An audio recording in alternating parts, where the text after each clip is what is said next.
பிதாசுதன் பரிசுத்தாவியின் பெயராலே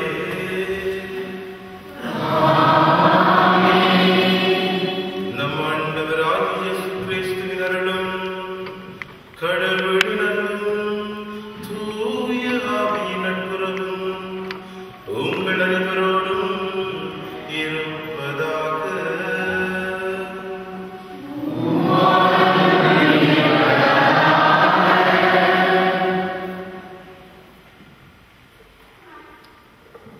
நான் உமக்கு நன்றி பலி செலுத்துவேன். ஆண்டவராகிய பெயரை தொழுவேன். ஆண்டவரே, உமக்கின் பொருத்தனைகளை நிறைவேற்றுவேன். இறையேசுவில் அன்புமிக்க சகோதர சகோதரிகளே, நம் மீது அருள் கூர்ந்து நம்மை வாழ்விக்கும் நம்முடைய தந்தையின் திருநாமத்தில் வாழ்த்துக்கள் கூறி உங்கள் அனைவரையும் அன்புடன் திருப்பலி கொண்டாட்டத்திற்கு வரவேற்று நிற்கின்றோம். இன்று தூய வியாழன். நம் ஆண்டவர் இயேசு கிறிஸ்து நற்கருணையையும் பணி குருத்துவத்தையும் ஏற்படுத்தி நம் அனைவரும் பிரதிபலன் எதிர்பாராது தாழ்ச்சியோடு பணி செய்ய வேண்டும் என்பதை செயலில் காட்டிய நாளை நாம் இன்று நினைவு கூறுகின்றோம். நான் செய்தது போல நீங்களும் செய்யுமாறு நான் உங்களுக்கு முன்மாதிரி காட்டினேன் என்னும் இயேசுவின் வார்த்தைகளை உள்வாங்கிக் கொண்டு நற்கருணை பணி குருத்துவம் இவற்றின் வழியாக இயேசு நமக்கு விட்டு செல்லும் தாழ்மை, பொறுமை, அன்பு, சேவை, பிறநலம் போன்ற பண்புகளை நாமும் செயலில் காட்டி வாழ ஆற்றல் கேட்டும் நமது திருத்தந்தை, ஆயர்கள், குருக்கள், துறவிகள் ஆகியோருக்காகவும் மன்றாடி இத்திருப்பலியில் இணைந்து கொள்ளுவோம். கிறிஸ்துவுக்குள் அன்பார்ந்த சகோதர சகோதரிகளே, நம் ஆண்டவர் இயேசு செய்த 3 முக்கிய நிகழ்வுகளை இன்றைய நாள் இத்திருப்பலி கொண்டாட்டம் எங்களுக்கு ஞாபகப்படுத்தி கொண்டாடுவதற்கு அழைக்கின்றது. ஒன்று, ஆண்டவர் நற்கருணையை ஏற்படுத்தியது. இரண்டாவது, குருத்துவத்தை ஏற்படுத்தியது. மூன்றாவது, பிறர் பணிபுரிய நமக்கு கொடுக்கப்பட்டிருக்கிற அழைப்பை ஞாபகப்படுத்துகின்றது. இந்த நல்ல நாளிலே ஆண்டவர் தாமே உங்கள் அனைவரையும் நிறைவாய் ஆசீர்வதிக்கவும், மேலும் ஆண்டவர் ஏற்படுத்தி இந்த குருத்துவத்தில் பங்கு கொள்கிற எல்லா ஆயர்கள், குருக்கள், துறவிகளை ஆண்டவர் ஆசீர்வதிக்கவும். இன்று பாவத்திற்குள்ளே மூழ்கி ஆண்டவரை விட்டு விலகி போய் கொண்டிருக்கிற பல்வேறுபட்ட நிலைகளிலே வாழுகிறவர்களை ஆண்டவர் மீண்டும் தன் பக்கம் கொண்டு வரும் இப்பணியிலே நீங்கள் ஜெபிக்க வேண்டும் என்று உங்களை அன்போடு கேட்டுக்கொள்கிறேன். நாங்கள் ஒப்புக் கொடுக்கிற பலியானது ஆண்டவருக்கு உகந்த பலியாக மாறும். என் குற்றங்கள் குறைகளை ஏற்று மனம் வருந்தி மன்னிப்பு வேண்டுவோமா?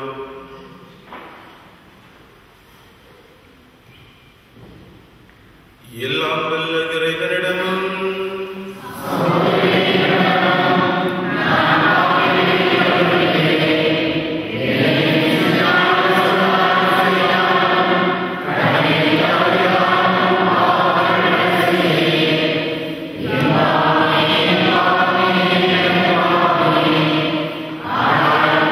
Amen.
இறைவா, உம் திருமகன் சாவுக்கு தம்மை கையளிக்கும் முன் உலகம் கண்டறியாத புதிய பலியையும் தம் அன்பின் விருந்தையும் இம்மாபெரும் ராவுணவில் திருச்சபைக்கு தந்தருளினார். இத்திருவுணவில் பங்கு கொள்ளும் நாங்கள் துணை மேலான மறை நிகழ்ச்சியில் இருந்து நிறைவான அன்பையும் அருள் வாழ்வையும் பெற்றுக்கொள்ள உமது அருள் வரங்களை பொழிந்தருளும். உமோடு துயாவின் ஒன்றிப்பில் என்றென்றும் வாழ்ந்து ஆட்சி செய்கின்ற எங்கள் ஆண்டவரும் உம்முடைய திருச்சுதனுமாகிய திவ்ய இயேசுவின் நாமத்திலே உம்மை மன்றாடுகின்றோம்.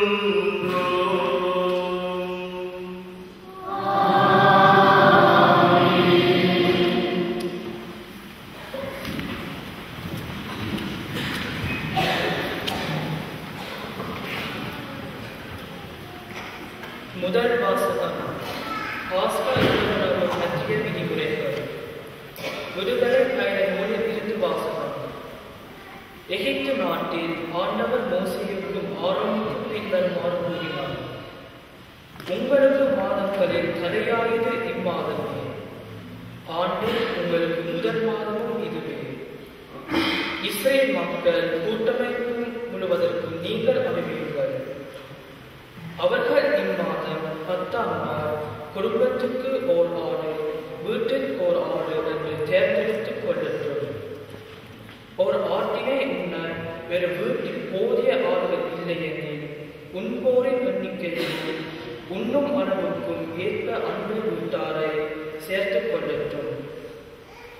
ஆடு குறைபாடற்றதாக, கிடாயாக, ஒரு வயது குட்டியாக இருக்க வேண்டும். தேர்ந்தெடுப்பது வெள்ளாடாகவோ செம்மறியாடாகவோ இருக்கலாம். இம்மாதம் 14ஆம் நாள் வரை அதை வைத்துக் பேணுங்கள். அந்நாள் மாலை மங்கும் வேளையில் இஸ்ரேல் மக்கள் கூட்டமைப்பின் அனைத்து சபையும் அதை வெட்ட வேண்டும். இரத்தத்தில் சிறிதளவு எடுத்து உண்ணும் வீடுகளில் இருகதவு நிலைகளிலும் மேல் சட்டத்திலும் வீச வேண்டும். இறைச்சியை அந்த இறைவனிலே உண்ண வேண்டும்.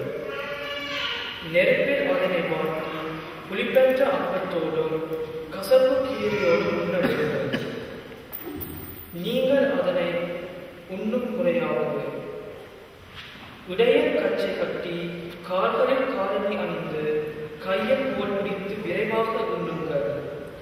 இது ஆண்டவரின் பாஸ்கா.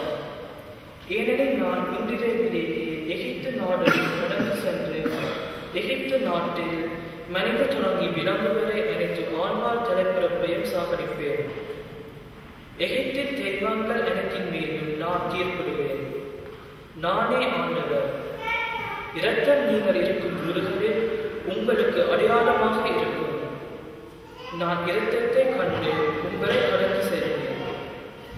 எகிப்து நாட்டில் நான் அவர்களை சாகடிக்கும் போதும் கொல்லும் கொள்ளை நோய் எதுவும் உங்கள் மேல் வராது. இந்நாள் உங்களுக்கு ஒரு நினைவு நாளாக விளங்கும். இதனை ஆண்டவரின் விழாவாக நீங்கள் தலைமுறை தோறும் கொண்டாடுங்கள்.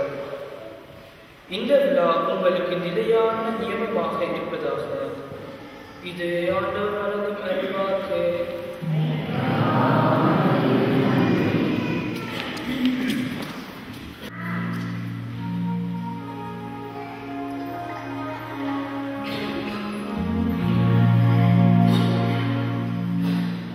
கடவுளை போற்றி கிண்ணத்தில் பருகுதலே கிறிஸ்துவின் இரத்தத்தில் பங்கு கொள்வதே.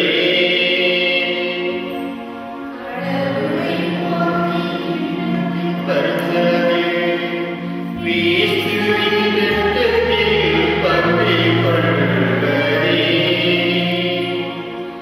ஆண்டவரிடத்தில் செய்த எல்லா நன்மைகளுக்காகவும் நான் அவருக்கு இந்த கைமாறு செய்வேன்.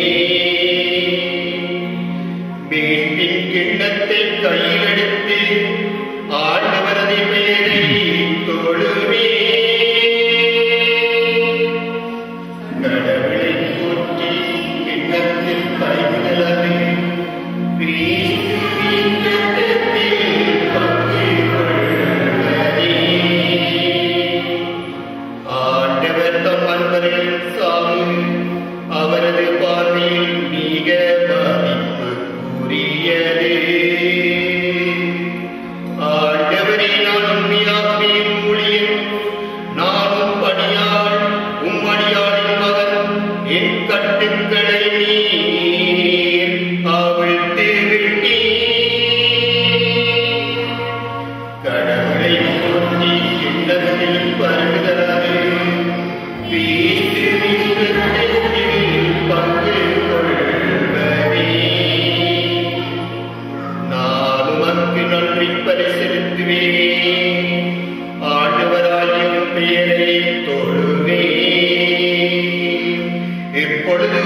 ஒருவர் மற்றவரிடம் அன்பு செலுத்துங்கள் என்ற புதிய கட்டளையை நான் உங்களுக்கு கொடுக்கின்றேன்.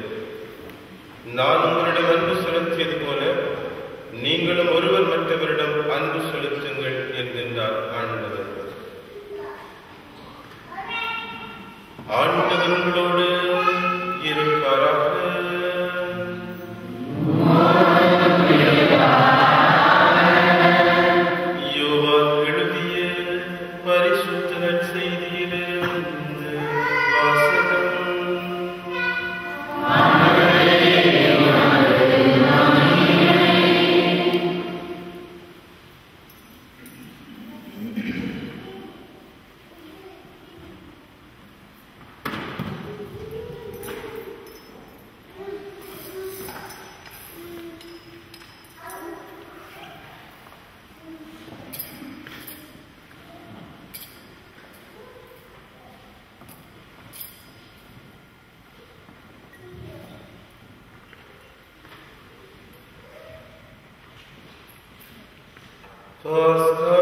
தொடங்க இருந்தது. தாமை உலகத்தை விட்டு தந்தையிடம் செல்வதற்கான நேரம் வந்துவிட்டது என்பதை இயேசு அறிந்திருந்தார். உலகில் வாழ்ந்து தமக்குரியோர் மேல் அன்பு கொண்டிருந்த அவர்கள் மேல் இறுதி வரையும் அன்பு செலுத்தினார். இயேசுவை காட்டிக் கொடுக்கும் எண்ணத்தை ஆலகை சீமோனின் மகனாகிய யூதாஸ் இஸ்காரியோத்தின் உள்ளத்தில் எழச் செய்திருந்தது. இரவுணவு வேளையில் தந்தை அனைத்தையும் தம் கையில் ஒப்படைத்துள்ளார் என்பதையும் தாம் கடவுளிடமிருந்து வந்தது போல் அவரிடமே திரும்பச் செல்ல வேண்டும் என்பதையும் அறிந்தவராய் இயேசு பந்தியிலிருந்து எழுந்து தாம் மேலுடையை கழற்றி வைத்துவிட்டு ஒரு துண்டை எடுத்து இடுப்பில் கட்டிக்கொண்டார். பின்னர் ஒரு குவளையில் தண்ணீர் எடுத்து சீடர்களுடைய காலடிகளை கழுவி இடுப்பில் கட்டியிருந்த துண்டால் துடைக்கத் தொடங்கினார். சீமோன் பேதுருவிடம் இயேசு வந்தபோது அவர், ஆண்டவரே, நீரா என் காலடிகளை கழுவப் போகிறேன் என்று கேட்டார். இயேசு மறுமொழியாக, நான் செய்வது இன்னதென்று இப்போது உனக்கு புரியாது, பின்னரே புரிந்து கொள்வாய் என்றார். பேதுரு அவரிடம், நீர் என் காலடிகளை கழுவ விட மாட்டேன் என்றார். இயேசு அவரை பார்த்து, நான் உன் காலடிகளை கழுவாவிட்டால் என்னோடு உனக்கு பங்கு இல்லை என்றார். அப்போது சீமோன் பேதுரு, அப்படியானால் ஆண்டவரே, என் காலடிகளை மட்டுமல்ல என் கைகளையும் தலையையும் கூட கழுவும் என்றார். இயேசு அவரிடம், குளித்து விட்டு காலடிகளை மட்டும் கழுவினால் போதும், அவர் தூய்மையாகி விடுவார். நீங்களும் தூய்மையாயிருக்கிறீர்கள், ஆனாலும் அனைவரும் தூய்மையாயில்லை என்றார். தம்மை காட்டி கொடுப்பவன் எவன் என்று அவருக்கு ஏற்கனவே தெரிந்திருந்தது. எனவேதான் உங்களுள் அனைவரும் தூய்மையாயில்லை என்றார். அவர்களுடைய காலடிகளை கழுவிய பின் இயேசு தம் மேலுடைய அணிந்து கொண்டு மீண்டும் பந்தியில் அமர்ந்து அவர்களிடம் கூறியது, நான் உங்களுக்கு செய்தது என்னவென்று உங்களுக்கு புரிந்ததா? நீங்கள் என்னை போதகர் என்றும் ஆண்டவர் என்றும் அழைக்கின்றீர்கள். நீங்கள் அவ்வாறு கூப்பிடுவது முறையே. நான் போதகர்தான், ஆண்டவர்தான். ஆகவே ஆண்டவரும் போதகருமான நான் உங்கள் காலடிகளை கழுவினேன் என்றால், நீங்களும் ஒருவர் மற்றவருடைய காலடிகளை கடமைப்பட்டிருக்கின்றீர்கள். நான் செய்தது போல நீங்களும் செய்யுமாறு நான் உங்களுக்கு முன்மாதிரி காட்டினேன் என்றார்.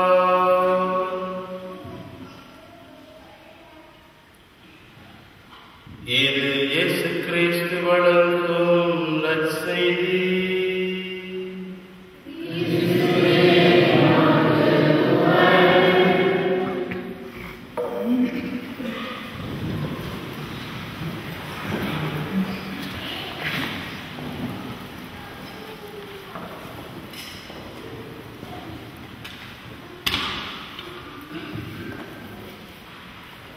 கிறிஸ்து இயேசுவுக்குள் அன்பார்ந்த சகோதர சகோதரிகளே, இந்த 3 பெரும் நிகழ்வுகளை பற்றி நாங்கள் சிந்தித்துக் கொண்டிருக்கிறோம். முதலாவது, ஆண்டவர் இயேசு நற்கருணையை ஏற்படுத்தினார். தொடக்க நூல் புத்தகம் அதிகாரம் 1 திருவார்த்தை 6 ஆண்டவர் உண்ண வேண்டாம், சாப்பிட வேண்டாம் என்று சொன்ன ஒன்றை ஆதிப்பெற்றோர் சாப்பிட்டதனால், உண்டதனால் அவர்கள் ஆண்டவர் அவர்களுக்கு கொடுக்கவிருந்த முடிவில்லாத பேரின்ப வாழ்வை இழந்து போனார்கள். அன்பானவர்களே, ஒன்றை சாப்பிட்டதனால், ஒன்றை உண்டதனால் ஆதிப்பெற்றோர் இழந்து போன ஆசீர்வாதத்தினை, முடிவில்லாத பேரின்ப வாழ்வினை அவர்களுடைய பிள்ளைகளாகி நாங்கள் ஒன்றை உண்டு மீண்டும் பெற்றுக் கொள்ள வேண்டும் என்று ஆசைப்பட்ட கடவுள் இவ்வளவு பொருட்களை அல்ல, தான் படைத்தவற்றை அல்ல, தன்னுடைய திருமகனாகிய இயேசு ஆண்டவருடைய சதையினை உண்டு இரத்தத்தை இரத்தத்தினை பானம் பண்ண வேண்டும் என்ற விருப்பம் கொண்டு அவர் எங்களை விட்டு செல்வதற்கு என்பதாய் அன்னையே நற்கருணை வடிவிலே எங்களுக்கு விட்டு சென்றார். நற்கருணை கடவுளின் உடனிருப்பு பிரசனமாய் அமைந்திருக்கின்றது. 2 அரசர்கள் புத்தகம் அதிகாரம் 2 திருவாழ்க்கை 9 ஒரு சம்பவத்தை பார்க்கின்றோம். ஒரு முறை எலியா விண்ணகத்தில் எடுத்துக் கொள்ளப்பட போகின்றார். அப்பொழுது அவருடைய சீடராக எலிசா எலியாவிடம் சொல்லுவார், என் தலைவர், நீர் விண்ணகத்தில் எடுத்துக் கொள்ளப்படுவதற்கு முன்பதாய் நீர் எனக்கு ஒரு உதவி செய்ய வேண்டும். என்னவென்றால், உன்னுடைய ஆன்மாவின் 2 மடங்கு என்னுடைய ஆன்மாவோடு சேர்ந்து கொள்ள வேண்டும் என்று கேட்பார். அப்பொழுது எலியா எலிசாவுக்கு சொல்லுவார், ஆன்மாவை கொடுப்பது கடவுள். அந்த நாள் வந்தது. எலியா வானகத்திற்கு எடுத்துக் கொள்ளப்படுகிறார். அப்பொழுது எலிசா அண்ணாந்து பார்த்துக் கொண்டு நிற்கிறார். அந்த வேளையிலே எலியா தான் போர்த்தி இருந்த போர்வையினை எலிசா மீது போட, ஆண்டவர் எலியாவுக்கு கொடுத்த எல்லா ஆசீர்வாதங்களும் அந்த போர்வையிலே இருந்து எலிசாவுக்கு கிடைத்ததாய் ஆண்டவருடைய வார்த்தைகள் எங்களுக்கு சொல்லுகின்றன. நம் ஆண்டவர் இயேசு கிறிஸ்து எம்மை கொண்டு அளவற்ற அன்பினால் நம்மை விட்டு தந்தையிடம் செல்வதற்கு முன்பதாக நம்மை அந்தரிக்க விடக்கூடாது என்று அன்பு கொண்ட அவர் இந்த உலகத்து பொருள்களை நமக்கு கொடுக்காமல் நிறைந்த ஆசீர்வாதமாய் தன்னுடைய உடலையும் இரத்தத்தையும் எங்களுக்கு விட்டு சென்றார். அவருடைய உடனிருப்பு பிரசித்தமாகிய இந்த நற்கருணையிலே தன்னுடைய உடலும் தன்னுடைய இரத்தமும் இருக்கிறது என்று உறுதிப்படுத்தி இதையை நினைவாக செய்யுங்கள், இதை நினைவாக பானம் பண்ணுங்கள் என்று நற்கருணையிலே தன்னையே எங்களுக்கு பிரசித்தப்படுத்தி சென்றார். அன்பார்ந்த சகோதர சகோதரிகளே, நற்கருணையிலே இயேசு ஆண்டவர் நம்மோடு கூட இருந்து நம்மை முடிவில்லாமல் பாதுகாக்கிறார். விடுதலை கல்வி புத்தகம் அதிகாரம் 12 இன்னும் ஒரு சம்பவத்தை பார்க்கிறோம். முதலாவது வாசகத்தில் வாசிக்க கேட்டோம். ஆண்டவராக கடவுள் மோசேக்கு சொல்வார், மோசே, இந்த எகிப்தை விட்டு கானான் தேசத்துக்கு போவதற்கு முன்னதாய் நான் சொல்லுகிற ஒரு காரியத்தை நீங்கள் செய்ய வேண்டும். என்னவென்றால், ஒரு ஆட்டினை அடித்து அந்த ஆட்டினுடைய சதையினை நீங்கள் சாப்பிட வேண்டும். அந்த ஆட்டினுடைய இரத்தத்தினை உடைய கதவு நிலைகளிலே நீங்கள் பூச வேண்டும். ஆண்டவர் சொன்னபடி மோசே செய்த பொழுது ஆண்டவருடைய தூதர் எந்தெந்த வீடுகளினுடைய கதவு நிலைகளில் அந்த ஆட்டினுடைய இரத்தம் பூசப்பட்டதோ அந்த கதவு நிலைகளை விட்டு தாண்டி போய் ஆண்டவருக்கு எதிராக முழுமுழுத்த இஸ்ரேல் மக்களை வதைத்துக் கொண்டிருந்த பகைவர்களை ஆண்டவர் அழித்தொழித்தார் என்று சொல்லி வேத வார்த்தையிலே வாசிக்கின்றோம். அன்பார்ந்தவர்களே, ஒரு ஆட்டினுடைய சதையை உண்ணுகிற பொழுது, ஒரு ஆட்டினுடைய இரத்தத்தை அந்த நிலைகளிலே பூசிய பொழுது, ஒரு ஆட்டினுடைய இரத்தத்திற்கும் ஒரு ஆட்டினுடைய சதைக்கும் இவ்வளவு வல்லமை உண்டு என்று சொன்னால், கடவுளுடைய திருமகனும் எங்கள் ஆண்டவருமாக இயேசு கிறிஸ்துவினுடைய சதையிலே உண்டு இரத்தத்தினை நற்கருணையிலே உண்டு பானம் பண்ணுகிற எங்களுக்கு எவ்வளவு வலிமையும் எவ்வளவு சக்தியும் எவ்வளவு ஆற்றலும் இருக்க வேண்டும். அன்பார்ந்தவர்களே, நற்கருணையிலே இயேசு ஆண்டவர் தெய்வீக மனுஷீக சரீரத்தோடு வீற்றிருக்கிறார். மத்திய நற்செய்தி அதிகாரம் 26 திருவாழ்க்கை 26 இயேசு ஆண்டவர் சொல்லுவார், இதை நினைவாக செய்யுங்கள், இது உங்களுக்கென நான் கொடுக்கிற முடிவில்லாத உணவு. பலிபீடத்திற்கு ஒவ்வொரு திருப்பலியிலும் மனித கையால் செய்யப்படுகிற வெறும் அப்பமும் இரசமும் கொண்டு வரப்படுகிறது. அந்த அப்பத்தினையும் இரசத்தினையும் குருவானவர் எடுத்து ஆசீர்வதிக்கிற பொழுது, அன்பார்ந்தவர்களே, அந்த அப்பத்தினுடைய நிறம் மாறாதிருக்கலாம், அந்த அப்பத்தினுடைய தோற்றம் வட்ட வடிவம் மாறாதிருக்கலாம். ஆனால் எப்பொழுது குருவானவர் ஆசீர்வதிக்கிறாரோ வசீகரம் பண்ணுகிறாரோ அப்பொழுது அந்த அப்பத்தினுடைய நிறம் வெண்மையோ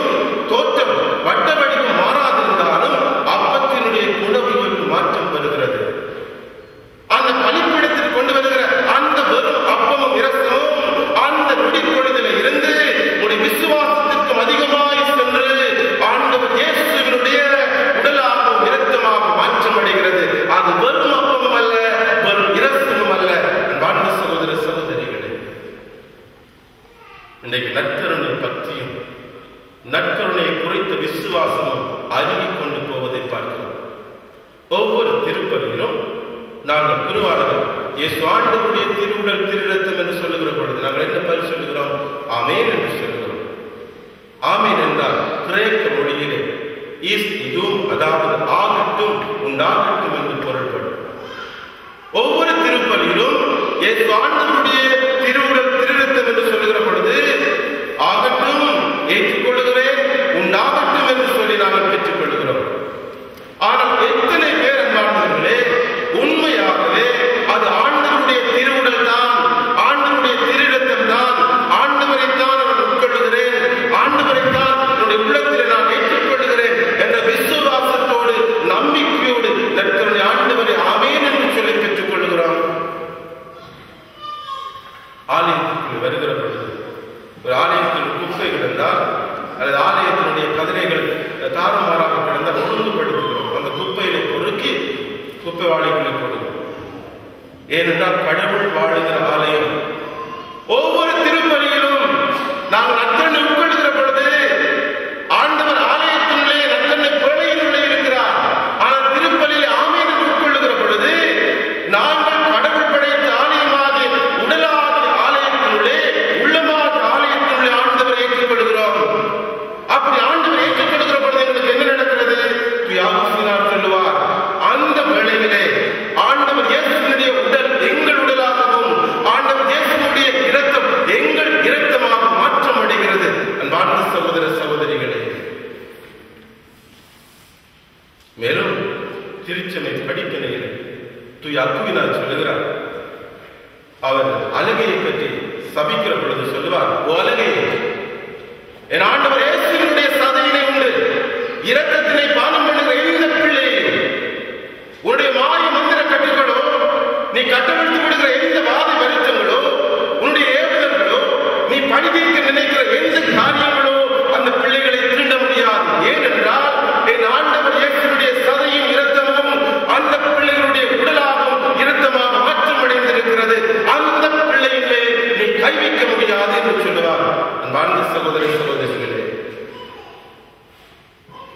எங்கெல்லாம் நற்கருணை பிரசனத்தில் இருக்கிறோம், நற்கருணை ஆண்டவருக்கு முன்பதாக இருக்கிறோம், அல்லது நற்கருணை எங்கெல்லாம் வலுந்தேற்றம் செய்யப்பட்டிருக்கிறதோ அந்த இடத்திலே நாங்கள் பார்த்து அமர்ந்திருக்கிறோமோ அப்பொழுது ஆண்டவர் தன்னுடைய தேவ மூச்சினால் எங்களை கட்டி வைக்கிறார். அந்த இடத்திலே நற்கருணை பிரசனத்தின் முன்பதாக நாங்கள் இருக்கிற பொழுது ஆண்டவருடைய தேவ மூச்சு எங்களை கட்டி வைக்கிறது. பிதா சுதன் பரிசுத்த ஆவி அந்த இடத்திலே எங்களோடு கூட வாசம் பண்ணுகிறார். ஏனென்றால் கடவுள் தாமே திருவிழம் கொண்டு எங்களுக்கு தன்னுடைய முடிவில்லாத பிரசனத்தை விட்டு சென்றிருக்கிறார். அந்த பிரசனத்திலே முடிவில்லாத காலத்திற்கும் எங்களோடு வாசம் பண்ணுகிற வாக்கு பணியில் எங்களோடு கூட இருக்கிறார். வாழ்ந்த சகோதர சகோதரிகள், இரண்டாவது என்று நாங்கள் சிந்திக்க அழைக்கப்படுவது ஆண்டவர் குருத்துவத்தை ஏற்படுத்தினார் என்பதாகும். குருத்துவத்தை பற்றி நினைக்கிற பொழுது மனித வார்த்தைகளிலே சொல்ல வேண்டுமானால் குருத்துவம் என்றால் என்ன என்று பார்க்கிற பொழுது ஆண்டவர் இயேசுவினுடைய இதயத்தில் இருந்து வழிந்தோடிய அளவு கிடந்த அன்பின் வெளிப்பாடுதான் குருத்துவம் என்று சொன்னால் அது மிகையாகாது. அன்பார்ந்த சகோதர சகோதரிகளே, ஆண்டவர் யாரை குருக்களாக தேர்ந்தெடுத்தார்? நற்செய்தி அதிகாரம் 3 திருவார்த்தை 16 சொல்லுகிறது, தான் விரும்பியவர்களை ஆண்டவர் தன்னிடம் வரவழைத்தார். அதனால்தான் எல்லாரும் சுயமாக தான் விரும்பியவர்களை மாத்திரம் ஆண்டவர் தன்னிடம் வரவழைத்தார். எதற்காக தன்னிடம் தான் விரும்பியவர்களை வரவழைத்தார்? நற்செய்தி அதிகாரம் 3 திருவார்த்தை 17 சொல்லுகிறது, தம்மோடு இருக்கவும் லத்தீன் மொழியிலே சொல்லுவார்கள், ஆர்த்தோஸ் கிறிஸ்தோஸ் என்னது கிரைஸ்ட், மறு கிறிஸ்தவாக மாறுவதற்கு, தம்மோடு இருப்பதற்கும்.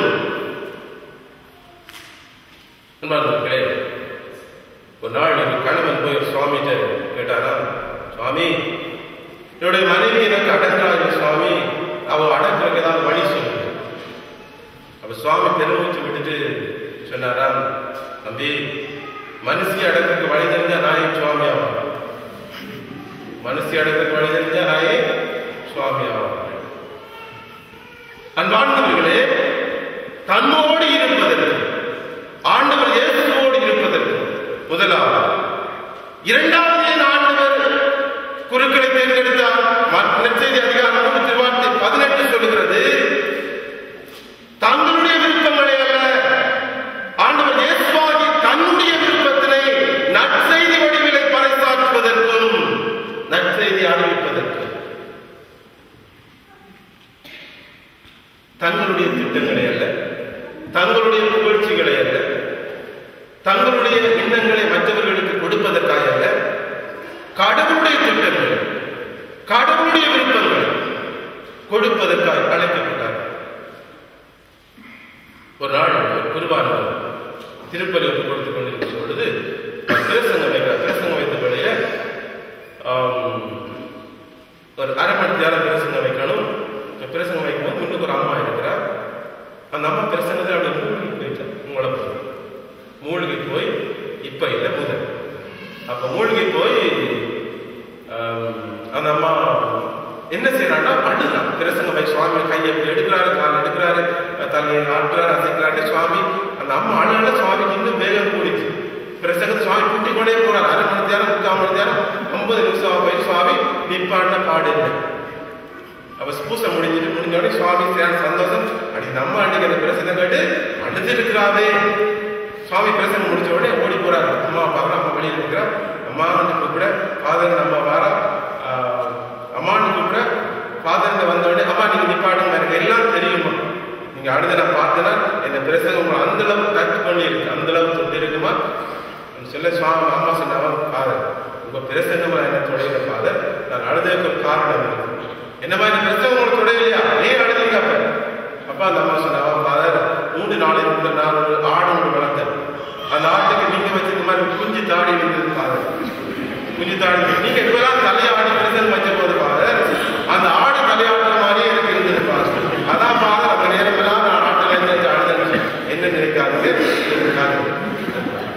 அன்பார்ந்த சகோதர சகோதரிகளே, 3வது குருக்களை ஆண்டவர் தேர்ந்தெடுத்தார் என்று சொன்னால் ஆசீர்வாதத்தின் பெட்டகங்களை திறப்பதற்காக. ஆண்டவர் சேர்த்து வைத்த ஆசீர்வாதங்களை திறக்கிற திறப்பை ஆண்டவர் யாரை கொடுத்திருக்கிறார்? குருக்களுக்கு கொடுத்திருக்கிறார். அந்த ஆசீர்வாத பெட்டகத்தை திறப்பதற்கு ஆண்டவர் தான் விரும்பியவர்களை தம்மிடம் அழைத்திருக்கிறார். அன்பார்ந்த சகோதர சகோதரிகள், குருத்துவம் எவ்வளவு உயர்ந்தது என்றால், மனித வார்த்தையில் சொல்ல வேண்டுமானால் கடவுள் கூட குருவினுடைய வார்த்தைக்கு கட்டுப்பட்டு பலிப்பீடத்தில் இறங்கி வருகிறார்.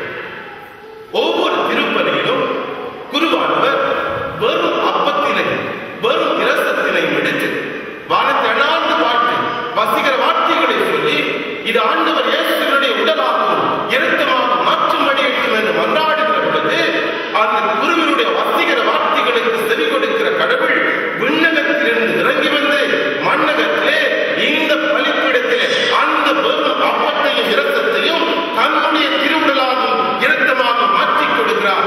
அந்த பலிப்பீடத்திலே அந்த அப்பத்தையும் இரத்தத்தினையும் கொண்டு ஆண்டவரை பிரசவிக்கிற அந்த வல்லமையை ஆண்டவர் குருக்களுக்கு கொடுத்திருக்கிறார். அன்பார்ந்த சகோதர சகோதரிகளே, இது இந்த உலகத்திலே யாருக்கும் கொடுக்காத பெரிய பாக்கியமாய், எங்கும் நாங்கள் தேடி பெற்றுக்கொள்ள முடியாத கடவுளாமே மனது வந்து கொடுக்கிற பெரிய கொடையாக குருக்களுக்கு ஆண்டவர் கொடுத்திருக்கிறார். அன்பார்ந்த சகோதர சகோதரிகளே, குருக்கள் ஆசீர்வாதத்தின் கருவிகளாக இருக்கிறார்கள். திருச்சபையில் 7 திருவருட் சாதனங்கள். இந்த 7 திருவருட் சாதனங்களை ஆண்டவர் அகஸ்தீனார் சொல்லுவார், கடவுள் ஆசீர்வாதம் என்கிற ஒரு பூல், ஒரு குட்டை வைத்திருக்கிறார். அந்த குட்டையில இருக்கிற ஆசீர்வாதங்கள் இறைமக்களுக்கு கொடுப்பதற்கு 7 திருவருட் சாதனம், 7 வழிகள் உண்டாகும். அந்த 7 வழிகளுடைய திறப்பதற்கு ஆண்டவர் இந்த கருவிகளாக குருக்களை பயன்படுத்துகின்றார்கள். அன்பார்ந்தவர்களே, அள்ளி கொடுக்கிற கருவி தேய்ந்திருந்தாலும் குருவானவர் பலவீனத்தினால், பாவத்தினால், தன்னுடைய இயலாமையினால் இறங்கத்தக்க மனிதராக இருந்தாலும்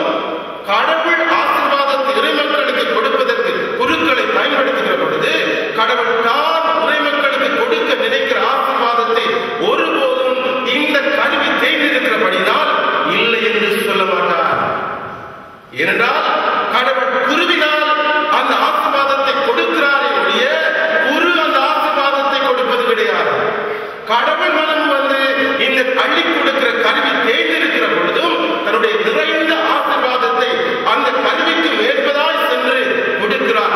வாழ்ந்த சகோதர சகோதரிகளே, குருக்களாக நாங்கள் பலவீனர்களாயிருக்கிறோம், பாவிகளாயிருக்கிறோம். இங்கே இருக்கிற இறை மக்களாகிய உங்களையும் விட நாங்கள் மிகவும் இறங்கத்தக்கவர்களாயிருக்கிறோம். ஏனென்று சொன்னால் அன்பானவர்களே, நாங்கள் வானத்தில் இருந்து சம்மனசுகளாக பிறந்தவர்கள் அல்ல, அல்லது வானத்திலிருந்து நாங்கள் மறுபொழுது குருவாகவோ புனிதராகவோ வர வேண்டும். ஒரு குடும்பத்திலே பிறந்து வளர்ந்து உங்களுடைய அம்மா உங்களுடைய கருவிலே நாங்கள் உருவாகி உங்களுடைய அம்மாவுடைய குடும்ப சூழ்நிலை, அப்பாவுடைய குடும்ப சூழ்நிலை, நாங்கள் வளர்ந்த ஊர், சமூகம், பண்பாடு அனைத்துக்கும் நாங்கள் பழகி பண்பட்டுத்தான் குருக்களாக ஆண்டவர் எங்களை அழைத்திருக்கிறார். அன்பார்ந்தவர்களே, மனித நிலையிலே அவை ஒருபோதும் எங்களை விட்டு போகாது. ஒருவேளை குறைந்த அளவில் எங்களை விட்டு போனாலும் அவை தொடர்கிற சூழ்நிலை உண்டு. அப்படி இருக்கிற பொழுது உங்களுடைய பாவங்களோடு, குற்றங்களோடு, பலவீனங்களோடு நாங்கள் உங்களோடு பழகி பண்பட்டு ஆண்டவரிடம் உங்களை கொண்டு போய் சேர்ப்பதற்காக அள்ளி கொடுக்கிற கருவிகளாக இருக்கின்றன. இன்னைக்கு பார்க்கலாம் அன்பார்ந்தவர்களே, குருக்களை பற்றிய விமர்சனங்கள் அதிகரித்துக் கொண்டிருக்கின்றன. நான் உங்களை சொல்லல, நான் தூர இடத்தில் இருக்காங்க சொல்றேன். நீங்க அப்படி குருக்களை விமர்சிக்கிறவர்கள் இன்னைக்கு ஒரு சுவாமி கூட சாப்பிட்டாலும் பிரச்சனை, சுவாமிக்கு என்ன இந்த மாதிரி சாப்பிட்றாரு, நிறைய பொருளாதார நிறைய கிடைக்குது போல, ஒரே சாப்பிட்டாலும் சுவாமி நாப்பி. நல்ல காரில் போனால் சுவாமி இந்த பெரிய சொபிஸ்டிகேட்டட் லைஃப் பயங்கர சுவாமி நிறைய இருக்கு போல, நடந்து போனாலும் பிரச்சனை, சுவாமி வச்சுட்டு வஞ்சனம் செய்யும். அன்பார்ந்தவர்களே, இன்றைக்கு குருக்கள் துறவிகளை கண்ணாடி பட்டிகளை வைத்துவிட்டு சுத்தி நின்று கல்லறிகிற உலகத்தை பார்க்கிறோம். கண்ணாடி பட்டிகளை நாங்கள் இருந்து சுத்தி வர யாரும் எங்கால் பக்கம் இருந்தாலும் கல்லு போய் கண்ணாடி பட்டியில விடும். நான் உங்களோட சொல்லல, நான் தூர இடத்தில் இருக்காங்க சொல்றேன். நீங்க அப்படி கிறிஸ்தேசுக்குள் அன்பார்ந்த சகோதர சகோதரிகளே, உங்களுடைய குடும்பத்திலே உங்களுடைய மகள் ஒரு குருவாக துறவியாக இருப்பார் என்று சொன்னால், உங்களுடைய அண்ணன் தம்பி ஒரு சுவாமியாக துறவியாக இருப்பார் என்று சொன்னால், அல்லது உங்களுடைய சகோதரர்கள் உங்களுடைய உறவுகள் துறவிகளாக குருக்களாக இருப்பார்கள் என்று சொன்னால், நீங்கள் அந்த சுவாமியை பற்றி, குருவை பற்றி, துறவியை பற்றி கதை கட்டுவீர்களா? அவர் மனநோக்கும்படி செய்வீர்களா? அவர் எந்த காரியத்தை செய்தாலும் அவரை நெறிப்படுத்த வேண்டும், அவருடைய பெயர் கட்டுவிடக் கூடாது, அவர் உதவி செய்ய வேண்டும், மற்றவர்கள் மத்தியில் நால்வரை காப்பாற்ற வேண்டும் என்ற நல்ல எண்ணத்தோடு நீங்கள் செயல்படுவீர்கள் என்றால் அது உங்களுடைய சதையும் உங்களுடைய இரத்தமும் அந்த குரு உங்களுடைய குடும்பத்தை சேர்ந்த குரு. அன்பார்ந்த சகோதர சகோதரிகளே, எங்களுக்கு யார் அம்மா அப்பா? இன்னைக்கு இங்க இருக்க நீங்க தான் எனக்கு அம்மாவும் அப்பாவும், இங்க நீங்க தான் எனக்கு இன்னைக்கு அண்ணனும் தங்கச்சியும், இங்க இருக்க சின்ன தான் எனக்கு மருமகளும் மருமகளும். நாளைக்கு வேறொரு கோயிலுக்கு போனால் அங்க இருக்கிறவர்கள் தான் எனக்கு அம்மாவும் அப்பாவும், சகோதரர்களும் சகோதரிகளும். ஆண்டவர்களை அப்படித்தான் அழைத்திருக்கிறார். எங்கெல்லாம் நாங்கள் பணி செய்கிறோமோ அங்கிருப்பவர்கள் தான் எங்களுக்கு அம்மாவும் அப்பாவும், சகோதரர்களும் சகோதரிகளும். அன்பானவர்களே, குருக்கள் தவறு விடுகின்றார்கள், பிழை செய்கிறார்கள், பலவீனர்களாக இருக்கிறார்கள், பாவத்துக்குள்ளே தொடர்ந்து விழுந்து கொண்டிருக்கிறார்கள். எங்களுக்கு தெரிந்திருக்கிறது என்று சொன்னால் அவர்களை கண்டிப்பதற்கும், அவர்களை விமர்சிப்பதற்கும், அவர்களுக்கு தண்டனை கொடுப்பதற்கும், அவருடைய தவறுகளை நாங்கள் சுட்டிக்காட்டுவதற்கு எங்களுக்கு உரிமை உண்டு. ஆனால் அவர்களை தீர்ப்பிடுவதற்கு ஆண்டவர் எங்களுக்கு உரிமையை கொடுக்கவில்லை. தீர்ப்பிடுகிற உரிமை யாருக்கு உண்டு? கடவுளுக்கு உண்டு. உடைய வேதத்திலே the beauty of our religion, உடைய வேதத்தினுடைய அழகு இங்கு தங்கி இருக்கிறது என்றால் தனி மனித தீர்ப்பிலே ஆண்டவர் அழகா சொல்லுவார், நீ செய்த பாவத்திற்கு உனக்கு மூட்டத்திலே தண்டனை உண்டு. நான் குருவாகினால் நீ நல்ல வழி நடந்து சொல்லுகிறேன், நான் நடக்கவில்லை, நீங்கள் மூட்டத்துக்கு போவீர்கள், நான் நரகத்துக்கு போவேன். நான் பாவம் செய்கிறேன், நான் உங்களை பாவம் செய்ய வேண்டாம் என்று திருச்சங்கத்திலே சொல்லுகிறேன், உங்களை வழிபடுத்துகிறேன், நீங்கள் மூட்டத்துக்கு போவீர்கள், நான் நரகத்துக்கு போவேன். ஆண்டவர் சம்பாவனையை கொடுப்பார். அன்பானவர்களே, குருக்களை அணுகி சென்று கரிசனையோடு அவர்களை அன்போடு நீங்கள் நெறிப்படுத்த வேண்டும். இன்றைக்கு அநேகம் குருக்கள் பாவத்திற்குள்ளே தொடர்ந்து வீழ்கிறார்கள் என்று சொன்னால் அது இறை மக்களுக்கு சாரும். இறை மக்களாகி நாங்களும் அதற்கு உடல் உழைப்பாளர்களாக இருக்கிறோம். இறை மக்களாகி நாங்களும்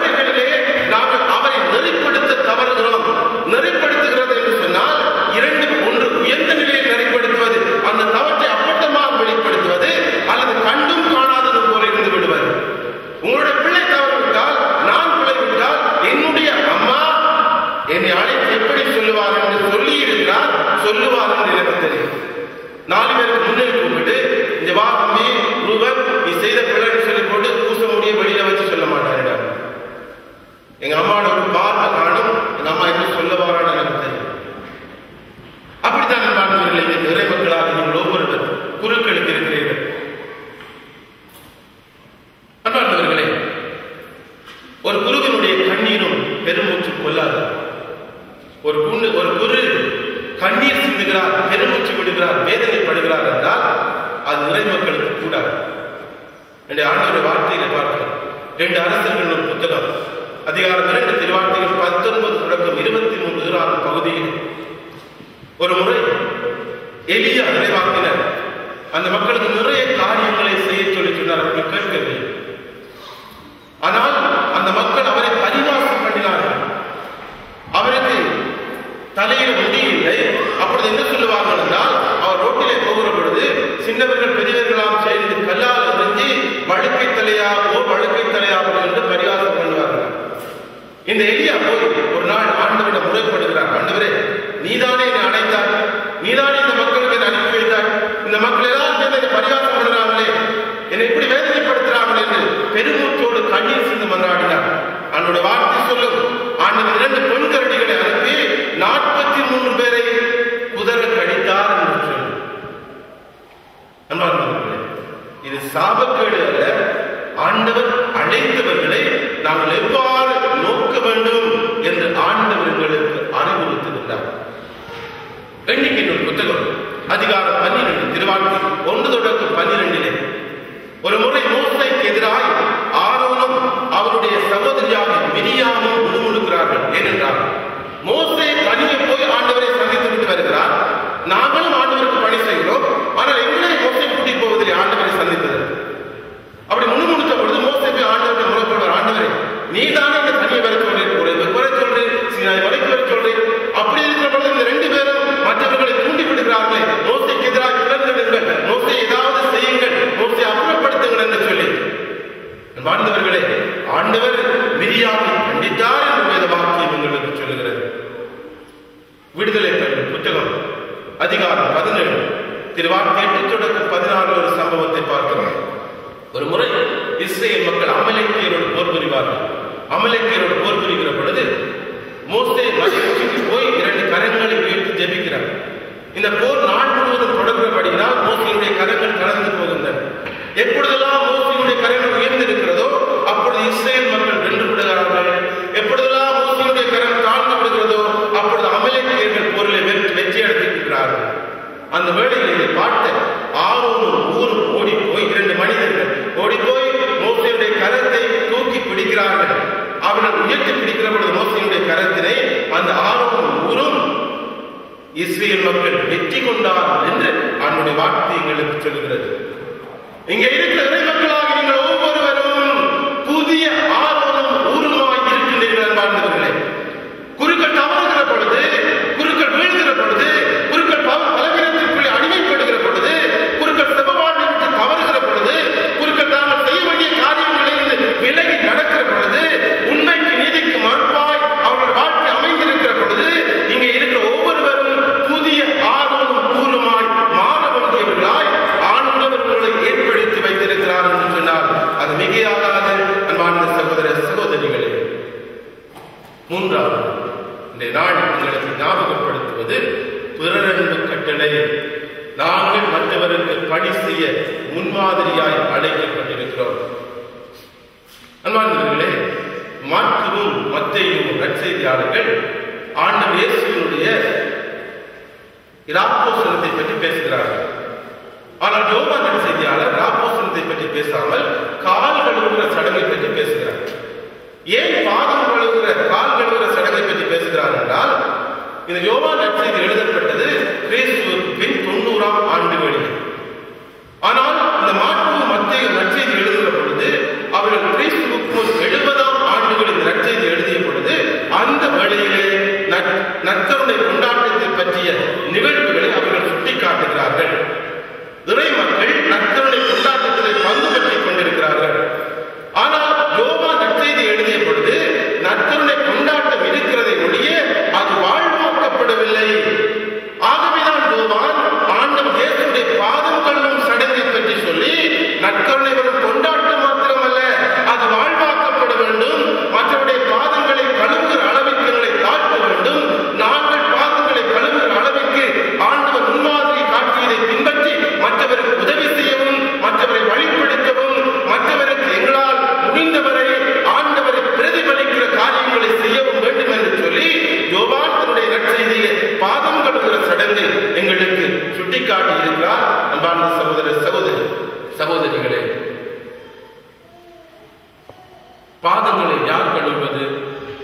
எதிரைய பின்னணியில ஒரு அடிமைதான் செய்வார். இன்னைக்கு ஆண்டவர் சொல்வார், நான் இதை உங்களுக்கு செய்தேன் என்றால் நீங்களும் இதை மற்றவர்களுக்கு செய்ய வேண்டும். பாதம் கழுவுவதற்கு பல அர்த்தங்கள் உண்டு.